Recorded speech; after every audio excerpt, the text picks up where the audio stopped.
Why do some people achieve more success in their personal lives and careers than others?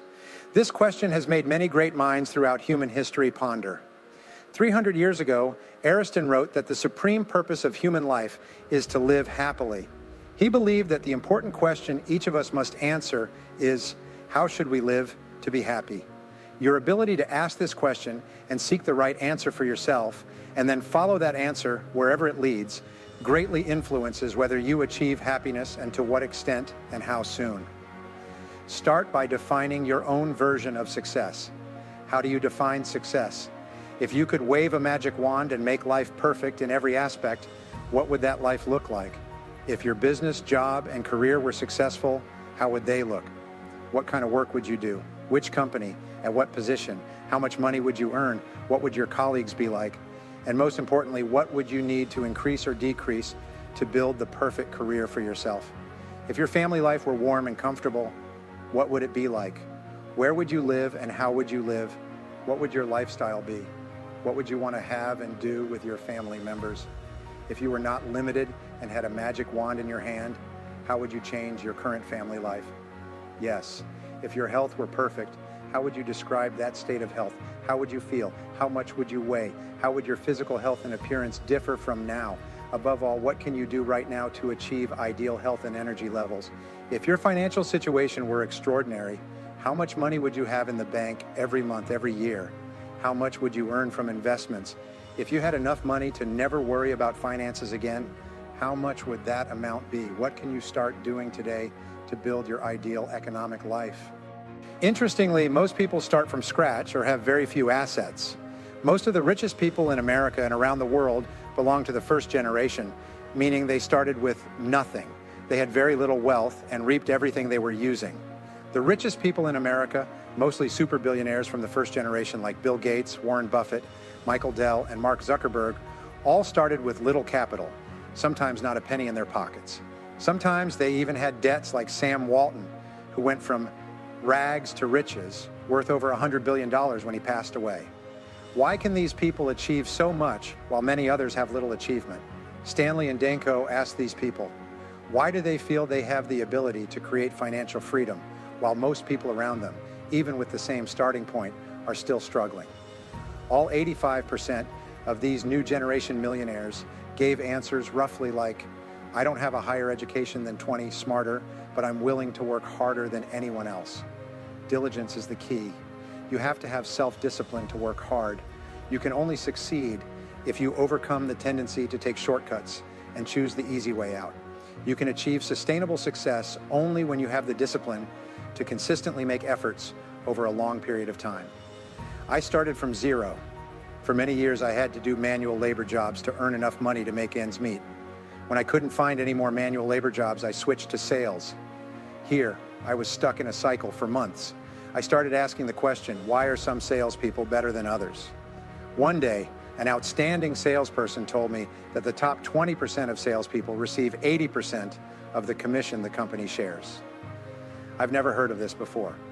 So that means the 80% of employees below are content with the remaining 20% of the revenue sharing money after the top group dominates the lion's share.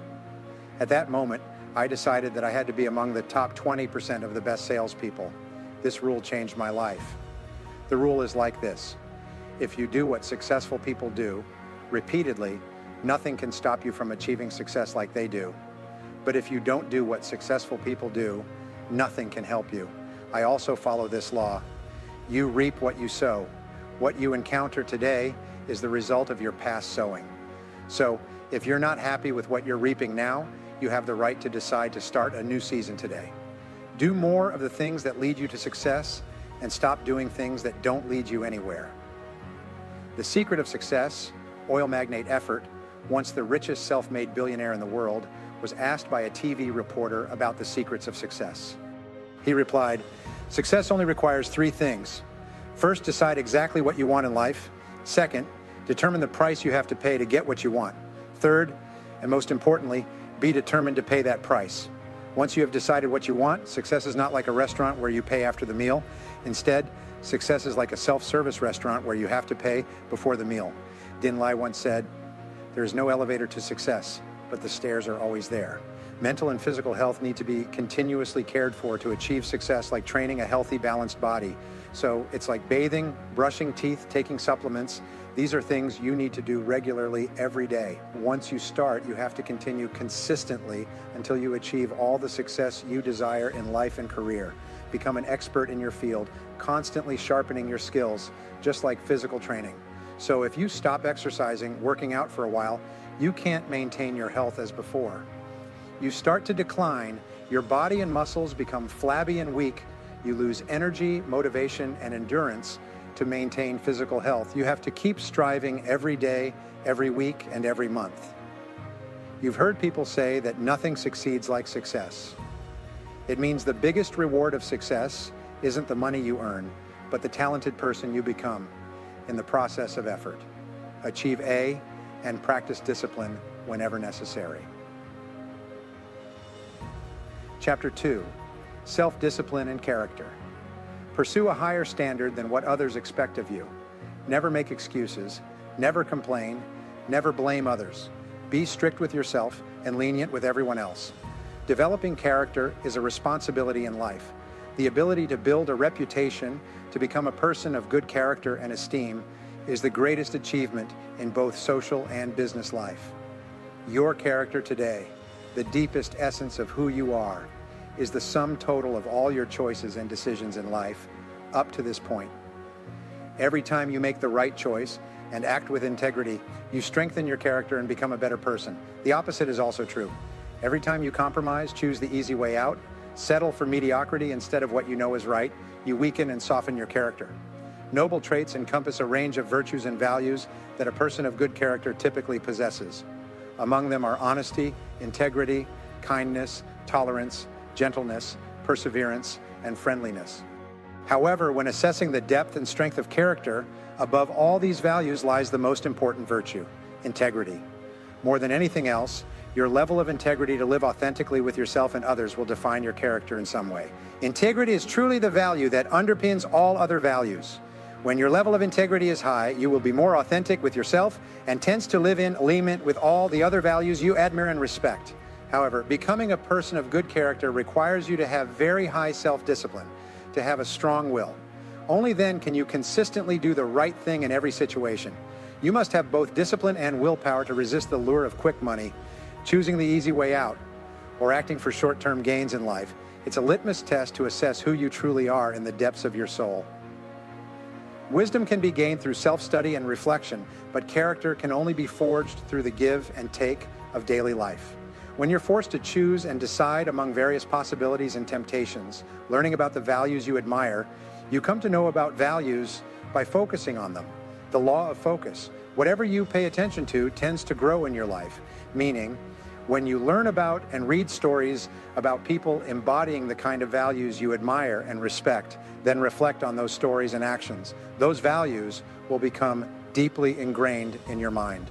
Once these values are programmed into your subconscious, you'll naturally respond in accordance with those values. In crucial situations, the core of character is truthfulness. Every time you speak the truth, no matter how inconvenient it may be, you feel better about yourself and perceive the respect of those around you. One of the highest compliments you can give to someone is to say that he or she always speaks the truth. Lead by example to the person you admire the most. The majority of your character is shaped based on the role model you admire the most. Even if they are still alive or have passed away, whoever they are, take a look back at your past, your life. List the people you admire the most, and right next to their names, write down the virtues or values that you consider to be their most exemplary traits. If you could spend an afternoon with anyone, whether living or deceased, who would you choose? Why would you choose that person? What would you discuss during that afternoon? What questions would you ask? Or what would you want to learn from them? Reflect on this. Why would that person want to spend an entire afternoon with you? What qualities and values have you cultivated to make yourself valuable and interesting? What helps you to consistently practice the values that you respect? You develop values by practicing. When a problem arises, people tend to automatically react based on the highest values they have developed. Up to that point, we build values by repetition, by acting on a certain value time and time again until it becomes an ingrained habit, and we will automatically perform it. Character-trained individuals will act in accordance with their highest values. and they do so without thinking or contemplating. They never question whether what they're doing is right or not. Trust is the deciding factor, and experience is the lubricant of human relationships. In places where there is a high level of trust between people, economic activity will flourish and opportunities will be evenly distributed among everyone.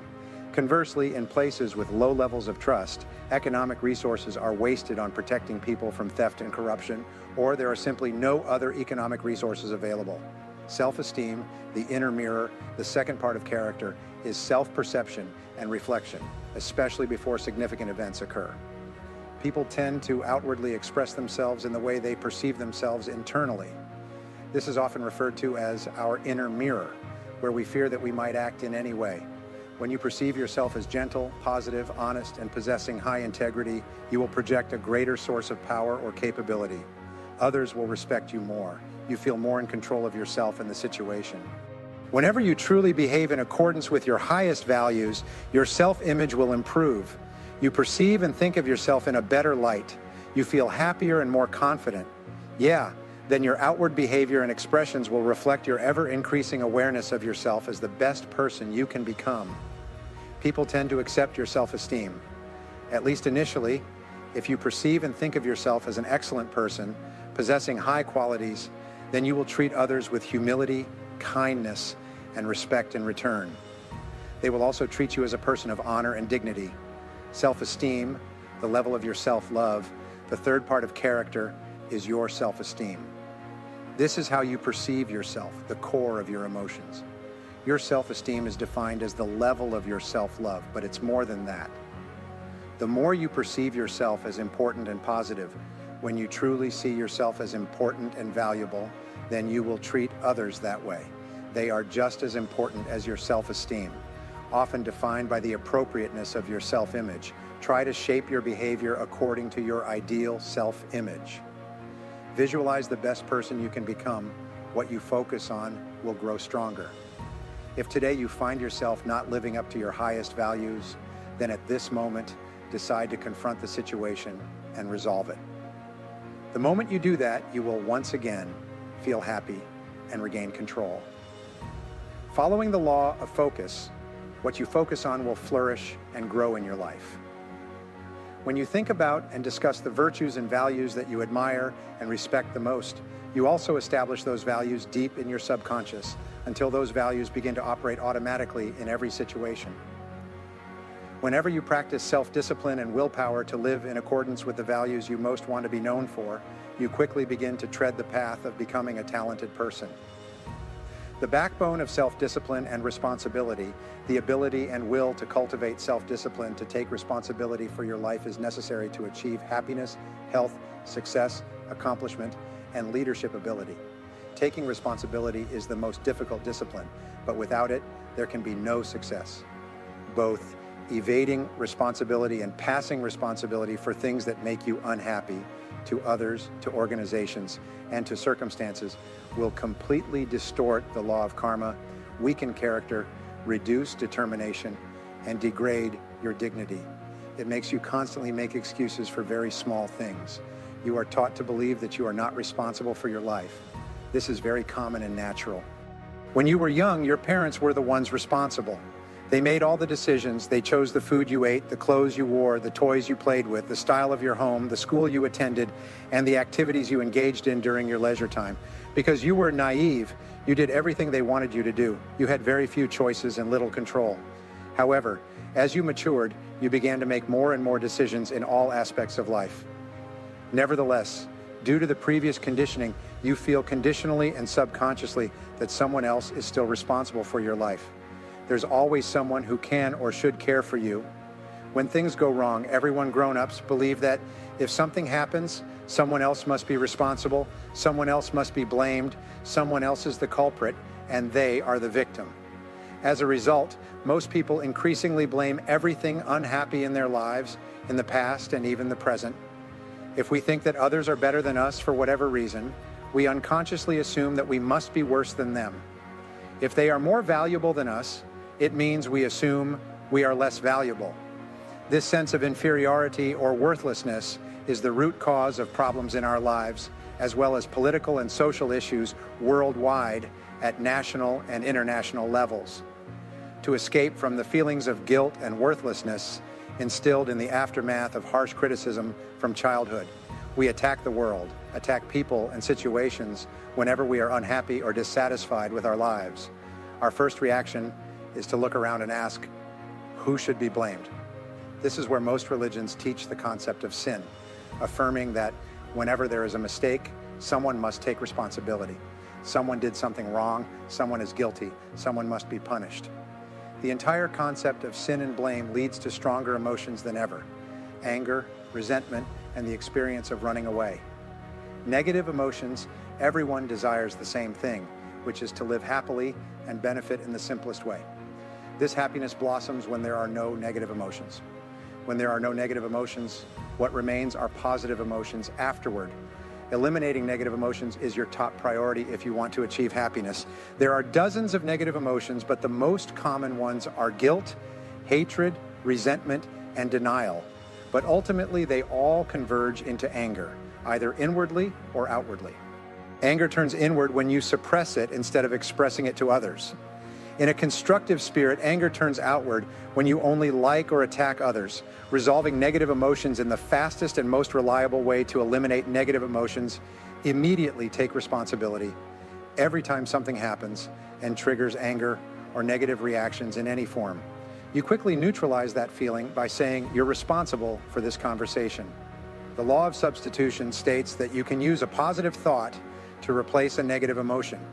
Since you can only focus on one thought at a time, when you proactively choose positive thinking, saying you are responsible, you eliminate other thoughts or emotions that enter.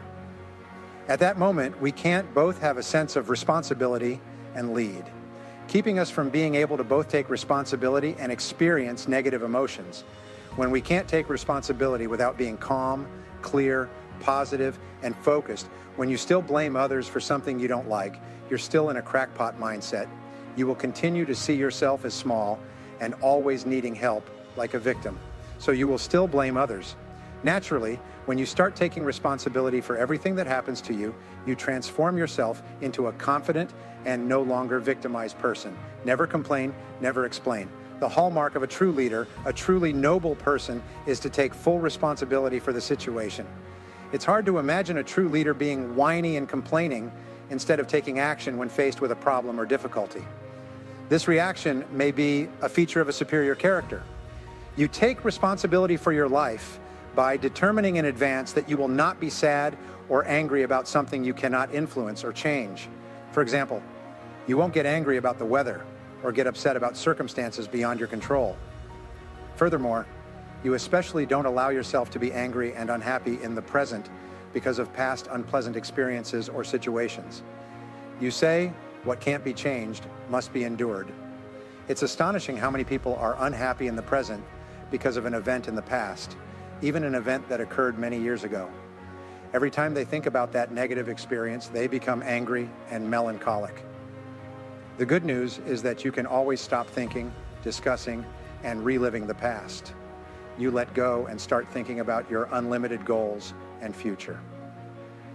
As Helen Keller said, when you focus on the sunshine, the shadows fall behind. Self-discipline, autonomy, and self-control all begin with you tempering your emotions.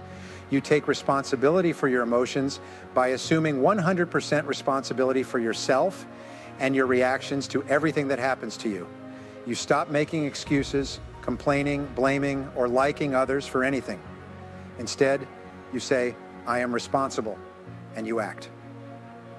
In Chapter 4, Self-Discipline and Goals, the ability to cultivate discipline, to set clear goals for yourself, then strive to achieve them, is paramount. Every day will ensure your success more than any other factor. You need goals to accomplish worthwhile things in life. You've probably heard the saying, you can't hit targets you can't see. If you don't know where you're going, any road will take you there. As Groucho Marx said, you miss every opportunity you don't seize. Taking action and spending time deciding what you really want in each area of life can completely change your life. It seems that only 3% of adults write down their goals and plans, and the 3% group earns more money than the entire remaining 97%. Why? Well, The simplest answer is if you have clear goals and a plan to achieve them, then every day you are moving straight ahead on your goal path. Instead of being swayed by concerns and distractions, you increasingly focus on the straight path ahead from where you are to where you want to be. This is why goal-oriented individuals achieve more success than those without goals. The secret is that most people think they already have goals, but what they really have is hope and dreams. However, hope is not a strategy for success, and a dream is defined as a goal you don't put effort into achieving. Goals not written down and developed into plans are like bullets without gunpowder. Those pursuing these goals will live in uncertainty because they believe they already have goals, so they'll never have the high level of effort and discipline required in goal setting. Yet, this is the key skill for success: mastering life. Crystal writes that humans are purpose-driven creatures, the simple argument being that we live with purpose, so you feel happy and in control of your life only when you have a clear goal to strive towards. Every day, this also means the ability to become a lifelong goal setter is one of the skills you will always have to build on naturally. The homing pigeon is a special bird. They have an extraordinary instinct for finding their way home, no matter the distance or direction. This is the only creature on Earth with this ability besides humans. You also have this very special ability to find your way home, but with a difference: attention. Homing pigeons instinctively locate their nest accurately, then they can fly straight back to it. When humans set goals in their minds, they may start without any idea of the destination or how to achieve that goal, but somehow they will start moving accurately. Goals and objectives will begin to turn towards them. However, many are hesitant about setting goals. They say, "I want financial independence, but I don't know how to achieve it." As a result, they may not even succeed financially as a goal. The good news is that you don't need to know how to do that. You just need to know clearly what you want to achieve, and the mechanism to target your goal in your brain will lead you to the goal without getting lost. In Chapter 5, Self-Discipline and What Happens, perseverance is self-discipline using action. The ability to persevere in the face of every difficulty and temporary failure is essential for your success in life. Napoleon Hill once said, "Persistence to a person is like springs to steel. The main reason for success is perseverance. The main cause of failure is lack of perseverance and giving up too soon." There is a direct correlation between discipline and self-esteem. Every time you have the discipline to do what you should do when you should do it, whether you feel like it or not, your self-esteem increases. That's why there's a direct correlation between self-esteem and discipline. Whenever you persevere and push yourself forward, even when you feel like giving up, your self-esteem rises. Every disciplined action will reinforce every other disciplined action, and every act of perseverance will reinforce every other act of perseverance. As you train yourself to persist time and time again, you will increasingly love and respect yourself more. You become stronger and more confident. Eventually, no one can stop you. The reward for perseverance is not just the task itself being completed or the expected reward. Your self-esteem will increase. You feel stronger and more in control of your life, especially in your career. When you make the effort, you're moving towards angels. The fundamental difference between winners and losers in life is very simple. Winners never quit, and quitters never win. You can increase your perseverance by having positive conversations with yourself. Say these words to yourself to prevent any hindrance before you start any task. Prepare yourself mentally by reminding yourself never to give up before you achieve anything worthwhile. In life, you must pass the test of adversity, often from one of the fast-paced tests that come to you without warning, suddenly. You have to face serious obstacles, encounter temporary failures, or even a complete disaster. When this happens, remind yourself that this is a test. This is when you show your courage. This is when you demonstrate to yourself and those around you the strength, character, and determination for success. Part 2. Self-discipline in business, sales, and finance. In this section, you will learn how to cultivate the necessary discipline to join the top 10% in your industry. You will learn about productivity, effective methods, and job outcomes. You will learn how to become one of the most respected individuals in your organization and industry. Mastering self-discipline in work may not have any aspects where self-discipline has a significant impact on your future. But in work, however, if you are like most people, from morning to all day, people and events around you will distract you from the most important things. However, by performing the most important tasks, you move forward and quickly advance in your career. Here's a question for a group of executives.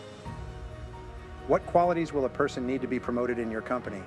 In this group, 85% agree that the most important qualities are the ability to prioritize and perform high-value tasks and the discipline to quickly and efficiently complete tasks.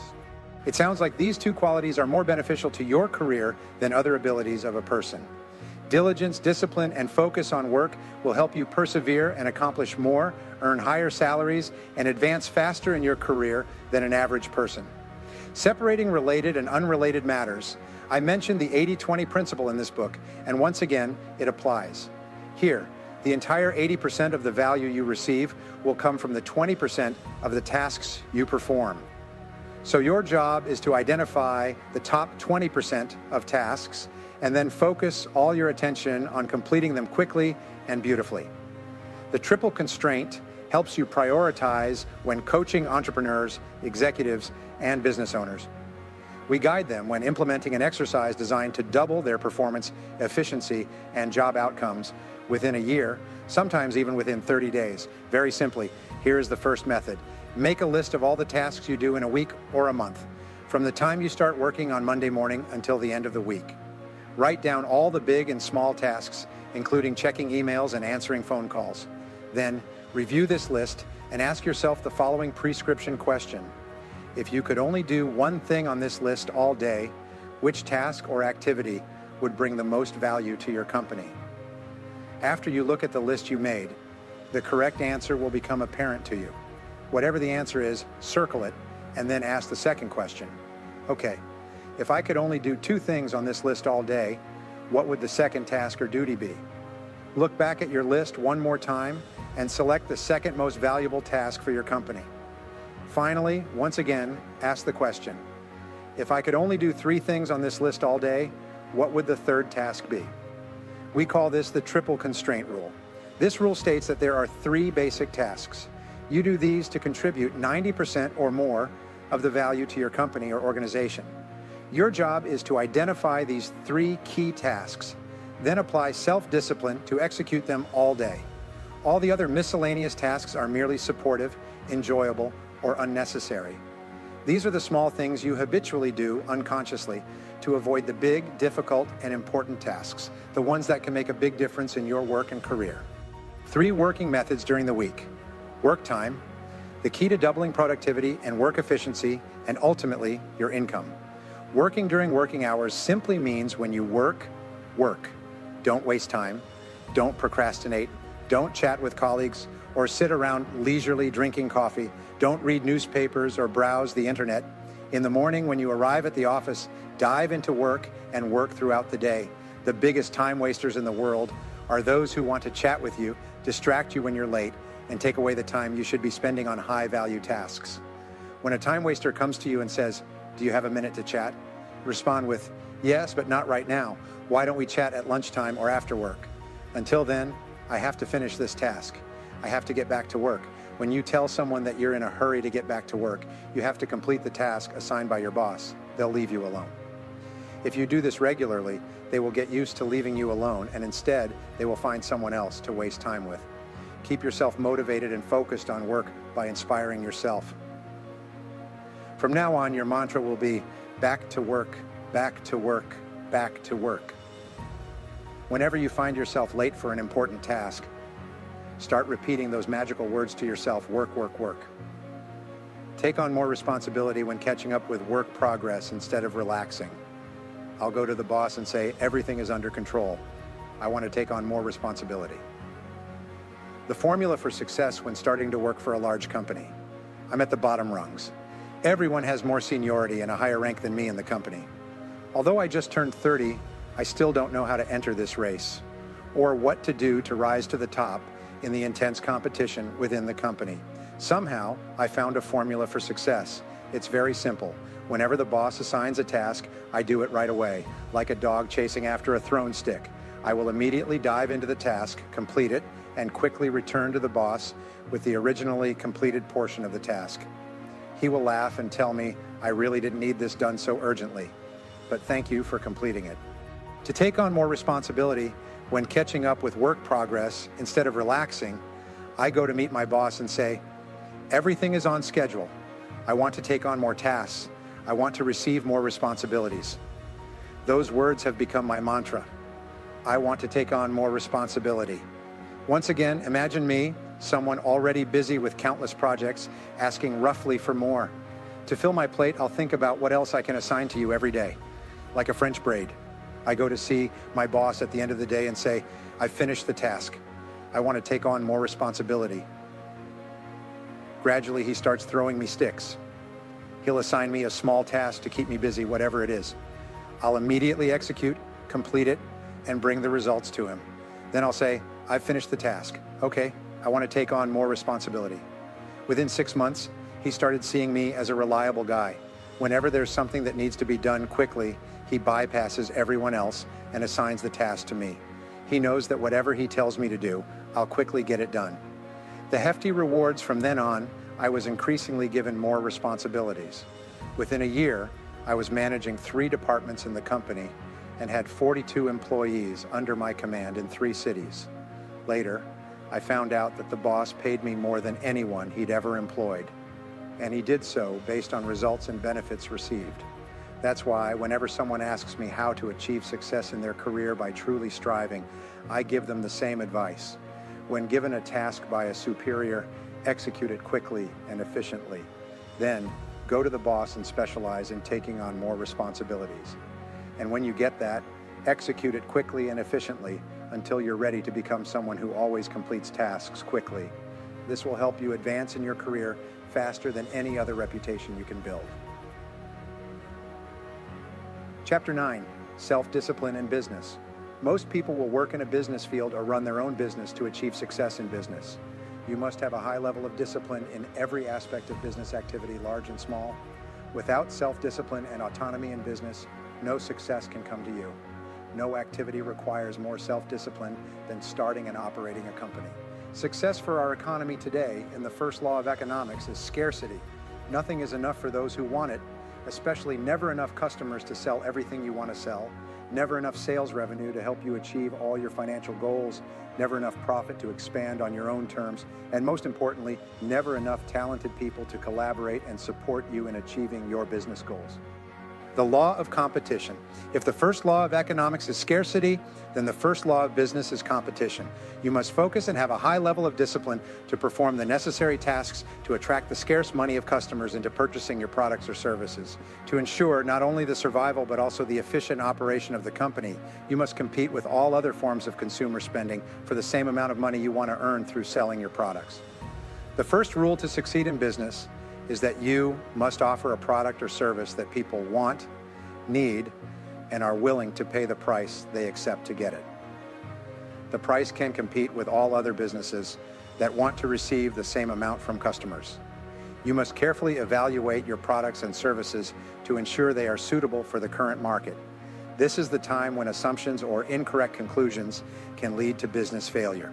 The answer to this question is constantly changing because competition and customer tastes also change. Customers are always right. Every week, I talk to entrepreneurs who are dissatisfied with their population and profits. They assert that their products or services are excellent and that when consumed in much larger quantities, in each case, I must gently tell them that the only evidence that their products or services are truly attractive is that people are willing to buy them and then buy more, as well as invite their friends to buy them too. All 70% of your decisions in business are based on false premises. This is the average figure when starting a business. They start a new business, you might even be wrong more often. It is not uncommon for an entrepreneur to be wrong 90% of the time when starting their career. You must have a high level of self-discipline and excellent character to face the possibility that the assumptions and beliefs you trust the most may be wrong. Anyway, this discipline is essential. If you want to minimize thousands of losses and redirect your resources into providing customers with more of what they want, need, and are willing to accept, then today, all the rules of investing and starting a business require a high degree of optimism. You must believe in the future business operations of the company, as well as believe in your new products and services. You must be extremely confident in consumption to the point where you are willing to bear financial risks and invest many hours, weeks, or even years to achieve business goals. And you must do all of these things when there is no real guarantee that you will succeed. At the same time, you need to have the discipline to restrain your confidence to remain objective and realistic, because overconfidence in business can lead to mistakes in the win-loss money market and even bankruptcy. The goal of business is to satisfy customers. What is the goal of business? The goal of business is to create and retain customers in the most cost-effective way. Profit is not the goal of business. Profit is the result of creating and retaining an appropriate number of customers, those who bring integrated benefits after subtracting all costs. What is the accurate measure of the success of a group of businesses? The answer is customer satisfaction. All efforts and activities of your company must aim at the criterion: please the customer, satisfy the customer in a way that is better than any other competitor. What is the measure of customer satisfaction? The answer is the repeat purchase only when the customer buys your product again. Then you have demonstrated that you have fulfilled the promise to the customer when you invited them for the first time. The sale to a satisfied customer requires only 1/10 of the time and cost compared to the sale to a new customer. All successful businesses depend on doing business with existing customers to truly be a lesson that needs to be trained and practiced. What is the secret to long-term profitability? The answer is recommendation and referral.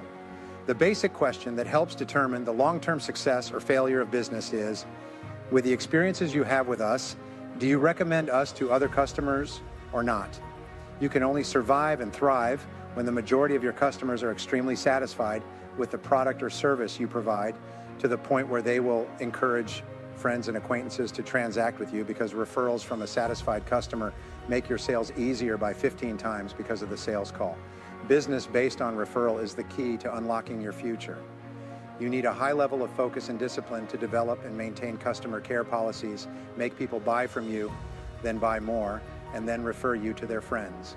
The 10 Commandments of selling, the most important factor in business is sales. Nothing happens until a sale is made. All factories, companies, offices, and enterprises shift into action only when someone somewhere conducts a sale with some target. Selling is one of the toughest professions in America, yet it is also the only profession that one can start with limited skills to achieve one of the highest incomes in the economy. The speed of sales is like driving on the Autobahn in Germany. There is no speed limit. You can go far and fast at your will by stepping on the accelerator of your ambition and determination to excel in the sales industry. Success or failure in business depends on you. Thousands of bankruptcies or defaults have been analyzed for many years to determine the reasons for their failures. After all the data has been sorted into research, nearly every business failure comes from one cause: low sales population. Conversely, whenever a successful company grows, earns profits, increases shareholder value, and provides more opportunities for more people, the reason lies in a high sales population factor. Everything else comes second. Most of your activities in business, whether increasing or decreasing sales, aspirations or agreements, or both attracting and retaining more customers or losing customers, all activities affect sales discipline in increasing sales population. Whether you are a salesperson or a business owner, you need self-discipline to focus on increasing the sales population from now on every business day. A group of researchers interviewed hundreds of directors and business owners and asked, how important is sales and marketing to your company? There are no exceptions. All responded that sales and marketing are absolutely essential to the survival and growth of the company. The researchers then conducted a study of the activities of these business owners and senior executives by monitoring how they spent their time in a month.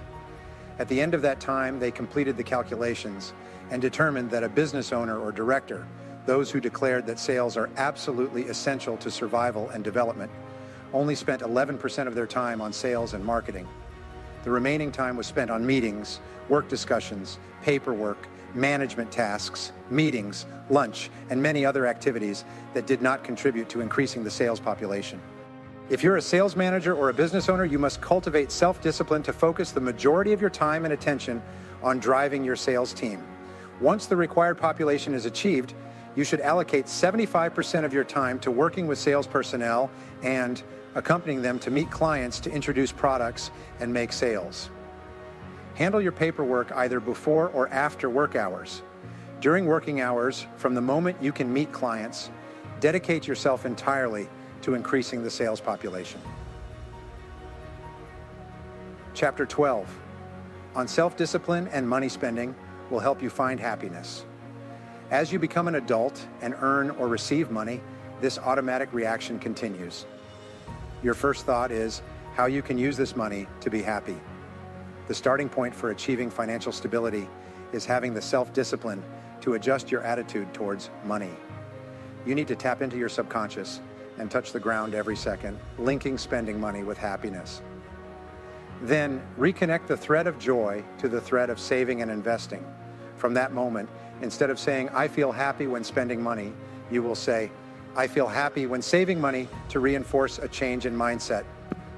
Open a financial freedom account at the bank. This is an account where you will deposit money long-term. Once your money is deposited into this account, you resolve never to use it for anything other than achieving financial freedom. If you want to save money to buy a boat, 2 cars, open another account specifically for that purpose. Your financial freedom account is untouchable. You never touch it. Moving that money to invest to earn you higher returns, linking joy to saving. When you start saving this way, something magical happens within you. You begin to feel happy having money in the bank, even when you open an account. Just $100 in it makes you feel more independent and empowered. You feel happier about yourself, as the action of disciplining yourself to save money will make you feel stronger and more in control of your destiny. Every time there's extra money, deposit it into your financial account. Eventually, your financial freedom account will start to thrive. Then, as it grows, you'll activate the law of attraction and the law of accumulation, because the amount in your account triggers emotions. By your own thoughts and feelings, it will create a magnetic energy field to attract more money. If you save $10 a month for a year, you'll be amazed to find that with the money you add to that account, you'll surely have more than $200 instead of just $120. If you save $100 a month, you're sure to have $2,000, the law of accumulation. If every great achievement is the accumulation of many small achievements, the law of attraction will attract into your life things in harmony with your dominant thoughts. Thanks to these laws, your financial freedom account will begin to grow with compound interest exponentially. The more money you have in your account, the more energy it generates, and the more money is attracted into your life. You've heard it said that you need money to make money. This is true. As you begin to save and accumulate money, the universe starts attracting more and more money to you so that you can save and accumulate. All those who regularly practice the principle of saving are completely amazed at how quickly their financial luck changes for the better. But once you adjust your attitude toward money, the rule to financial stability is paying yourself first. Most people save whatever is left after deducting monthly expenses. If they have any left over, the secret is to pay yourself first above all else with every dollar you receive. A lifelong truth about saving is that if you save 10% of your income from the time you receive your first paycheck until retirement, you will achieve financial stability, if not wealth. However, financial advisors today recommend saving 15 to 20% of your income to achieve financial independence goals. Anything less puts you at risk of being short on money in old age. When we suggest to people that they need to start saving 10% of their income, they shake their heads. Today, people live, spend what they earn. They don't go back to anything bad. People are also drowning in debt. The idea of saving 10% of income without punching someone in the face seems impossible. But there's a solution to this problem. Starting today, save 1% of your income and learn to live with the remaining 99%. This is an amount you can handle. This is a number you can remember. You just need a little self-discipline and a little delay in satisfaction to save 1% each month. You earn $3,000 a month, 1% is $30 a month, or just $1 a day. Every day, go home and put your daily savings into the box.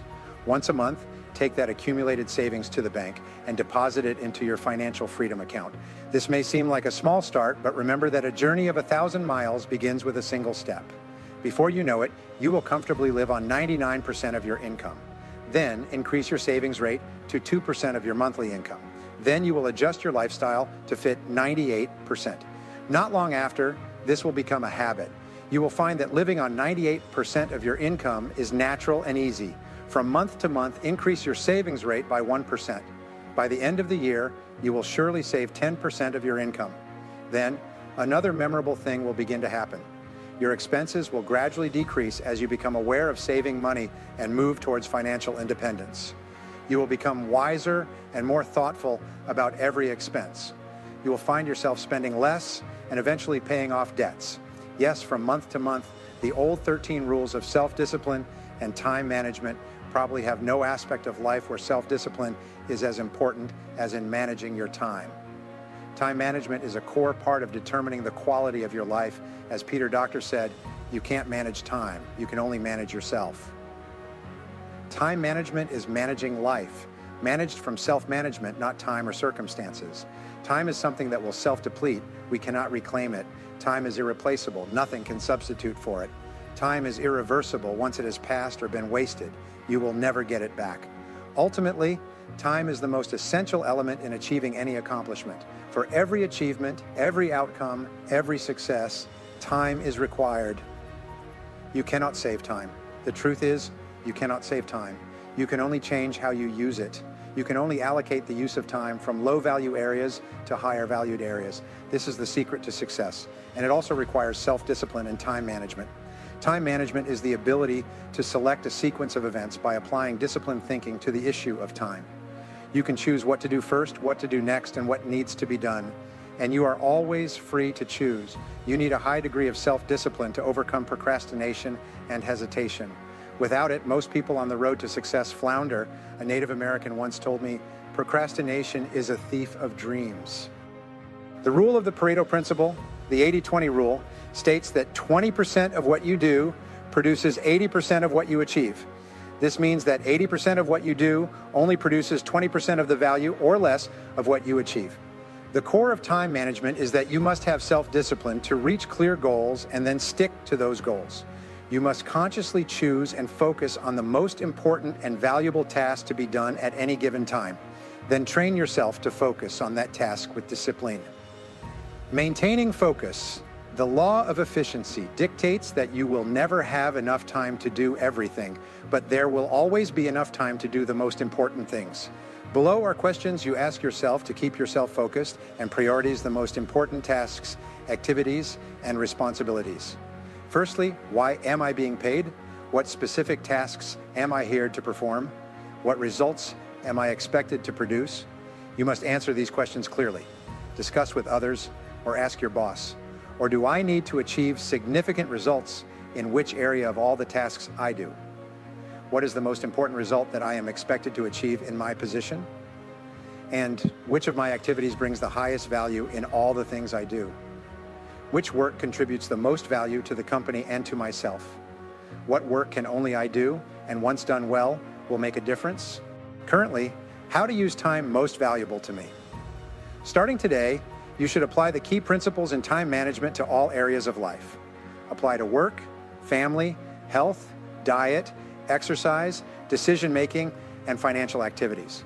No excuses. You need a high level of discipline to set priorities and then follow up on those priorities.